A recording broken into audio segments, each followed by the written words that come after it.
Okay, phew. The losing streak started at Gambit and it ended at Gambit as well. Tell us what the game plan was.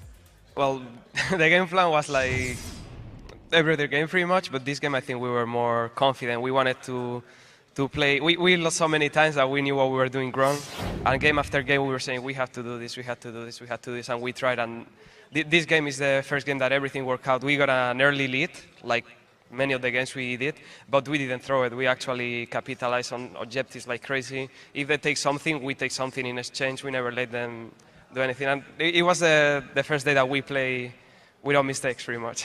It was incredibly good to see. I mean, you guys ran that poke composition. You had the Sivir, the Nidalee, and the Lulu. Did you want to play a poke-heavy game? Because you never really picked fights, but your composition didn't lend itself to that. Yeah, we wanted to pick those three. My team wanted to pick Gragas early to have more damage, but I wanted Nidalee because I think it fits a lot better with that setup. Like, we can move around super fast, and I felt confident that with Nidalee, I will annoy them a lot with the setup they had because they didn't have any heal or shields, anything to sustain. So pretty much once we had that setup, we said just go equal, and when it comes to team fight, poke until we engage, and Wukong can one-shot someone with a spear and Lulu burst. So you went for that Nidalee, so of course it worked perfectly in the poke comp, but you've been struggling a little bit the last couple of weeks finding the right things to play. How do you feel that your performance was now and going into the next matches? My performance, you mean individual or team, or both? Individually. Individual. I think I played, except for 1 or 2 games, I played the same in every game. In some games I was doing good in lane, in some games I was doing bad, in some games I was doing equal.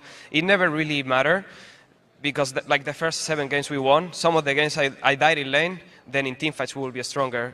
And the games we lost, some games I will get kills in lane, and then we will lose teamfights. So I think I play exactly the same, but in the end it's right now about how you play with your team, pretty much. It's about moving in the map, taking control, and getting gold from objectives for your team.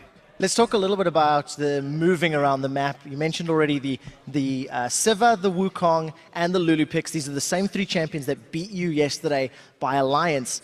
What happened in that game? You know, what went wrong in your mind, other than feeding Karthus a little bit? it was, yeah, feeding Karthus was bad. Their setup, we even had that feeling when the game started. Their setup is super beast. If we don't start with advantage and win mid game, they are gonna be.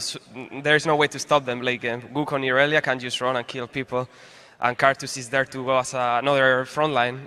I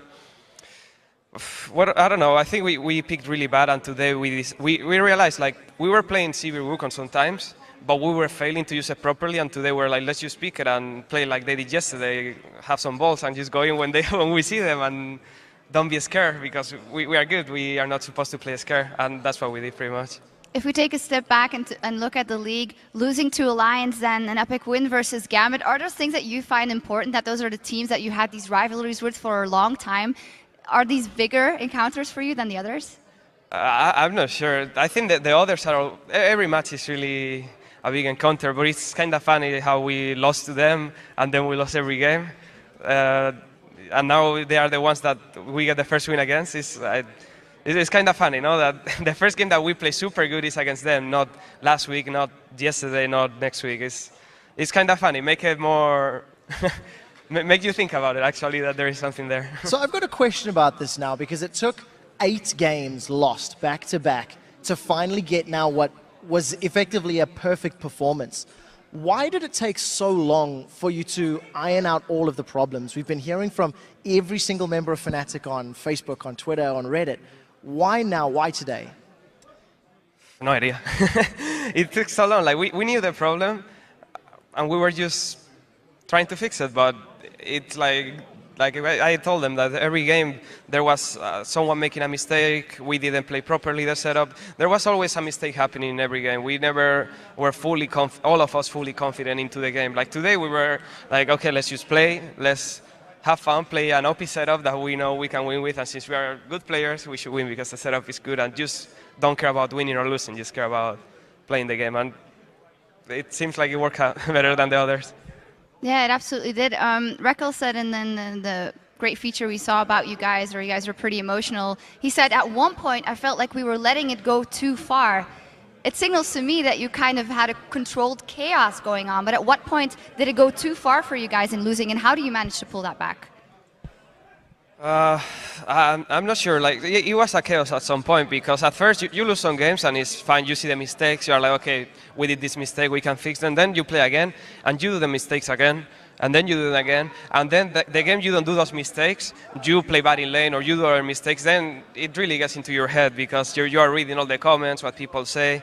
You play bad, and the game you don't do something bad. You do something else bad, and at some point you just lost confidence in yourself. You don't believe that you can do what you were doing before. You start thinking, what were we winning games before and not now? What was I doing different? You really look at what you were doing, and you cannot get with what it is. And I think pretty much it's just about the mind, like about not thinking too much about it. Like if you lose, and forget about it.